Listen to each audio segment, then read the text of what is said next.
Next thing I want to talk about, let's get back to Lil Yachty, Lil Boat. So I did the video, right, with him on Flagrant, and he was speaking about the whole Jizzy Drake, Kendrick stuff.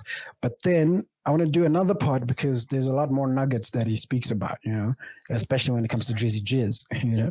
So he's talking about the Drake effect, the mysterious Drake effect, where if Drake hops on your song, you know it's out of here, you know, out of the park type vibes. And he's talking about Drake and features, saying Drake doesn't charge for a feature, that type of vibe, all of that. So we're gonna listen to him, take it away, and yeah, we'll talk more about it.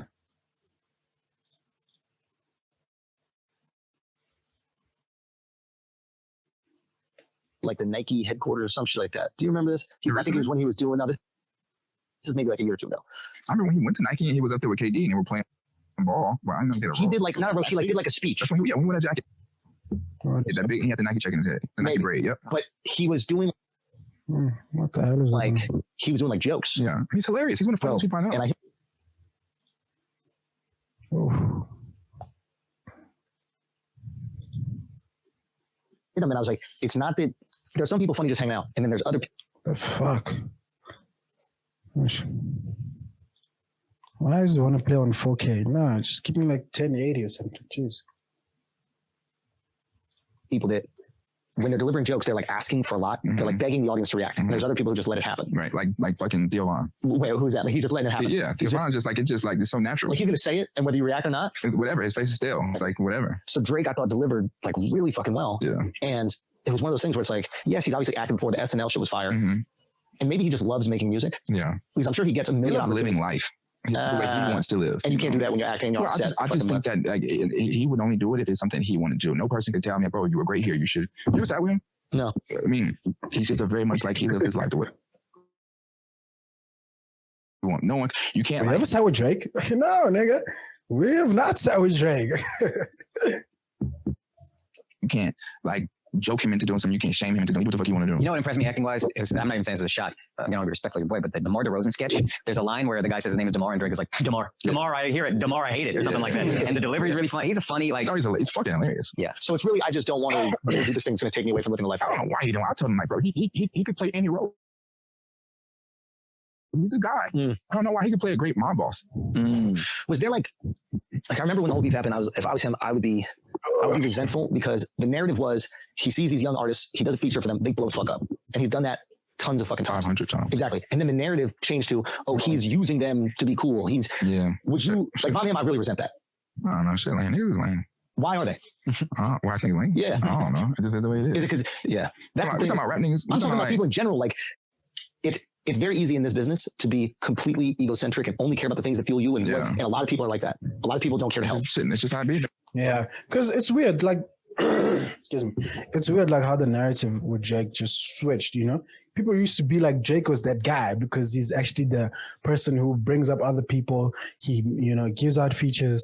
He hops on people's tracks. All of that, different genres. You know, he bigs up all other small artists. You know. But now niggas have flipped it on him to sort of make it seem like he's the bad guy, like he's the culture vulture, like he's the one just taking and not giving back. But it's just like, bro, how many features has Drake given out to people that have just made them explode or, you know, taken their career to different heights or just giving them even more eyeballs than they already had? But you know what I mean? But it's like now the narrative just switched that, oh, Jizzy Drake is culture vulture. It's just like, but when the slaps were there and niggas were enjoying the slaps, niggas were enjoying the hits, you know, everybody loved all those features and shit like that, you know? And nobody was saying culture vulture then. Now it's like, oh, man. Then you do shit for people, turn around. I don't know. Like, I'm sure he's put people on that. Sure. Clouds overlap. What do you mean, sure? It's happened publicly. We've seen this. Yes. For almost everyone, bro. The Drake effect is real. It's deeper than we even know. Yeah. Yeah. There's no necessary like benefit to him. He just wanted to help someone out. Yeah, like I said, Drake don't charge for a feature. I know that. Yeah, he doesn't charge anyone for a feature. No. What are you gonna do? You're gonna give him 100? It would be what the fuck would it be? 300, 400,000. Just because you have money, that doesn't mean you don't want more. But it's just a kind. Yeah, it wouldn't make sense, you know. It's just because the thing is, a Drake feature is so fucking exclusive. You know what I mean? Like, if you have a Drake feature, that's like you have like stocks. You know what I mean? You have like stocks and bonds. You have like this is a fucking inheritance. This is generational wealth. A Drake feature is like generational wealth because you can make money from that shit eternity. You know, so it's just like it wouldn't make sense for him to sell it, you know, because then it would just be everywhere. And anybody who any new kid who has rich parents who wants to rap and stuff, some little mob would have can then just buy a Drake feature, you know, and then you just be giving out Drake features to a whole bunch of people, whether he fucks with them or not, whether he thinks it's dope or not, as long as they just pay the fee.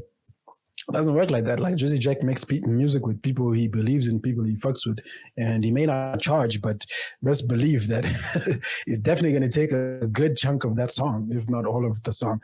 You know, he's definitely going to take a lot of the rights. And like you can, I'll give you an example with Drake and 21 Savage's Her Loss album, right? Even though it's a joint collab album, if you go to Drake's profile on Apple Music, right, you'll see that there's the Her Loss, Drake and 21 Savage, and then there's the Her Loss, it just says Drake, and then it's just the Drake songs that were on Her Loss. So just the songs where Drake is there by himself, it's just those songs. So that just lets you know that the nigga, he can make a collab album, and then from that collab album, he can take his own songs, split it and register it as his own album, get his own single money from that album, you know, even though it's part of a whole collab album.